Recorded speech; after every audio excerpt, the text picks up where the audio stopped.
খিদিরপুরের এই খালটা ইউনিয়ন পরিষদের সামনে দিয়ে যে খালটা গেছে, এই খালটা কি আগে কেমন পানি ছিল? এখন তো পানিই নাই। পানি তো না, আগে তো প্রচুর স্রোত, আমরা নৌকা বেয়ে যেতে পারি নাই। এই আচ্ছা, অবস্থা ছিল, নৌকাটা উজান যেতে পারি নাই, এই অবস্থা ছিল।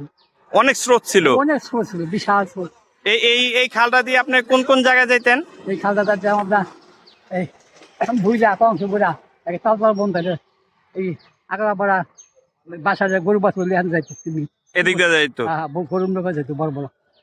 বিভিন্ন বাজারে যাইতো এই ট্রলার দিয়া? হ্যাঁ হ্যাঁ, ট্রলার দিয়ে। বুঝছি। এই সময় ট্রলার আসলে নৌকা আছে তো, নৌকা। বড় বড় নৌকা। আর এখন তো পানিই নেই এখন। না শুকাই গেছে, গাছ বইরা বইরা গেছে। দেখেন কি অবস্থা।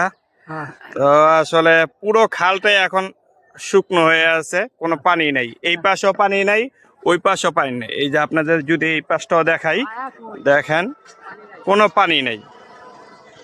দাবি করি এই খানটা খনন করে দিলে আমার চলাচলে ভালো হয়, মানুষ তো যাইতে যেতে পারে নৌকা ধরে যাই আছে। মানে দুই পাশে তো মালিকরা দখল করেছে, যে খাল আরো বটা বড়, রাজার রক্ত পুষ্টি দখল করে বলেছি, মোট হইব বড় হইব খনন করে দিলে।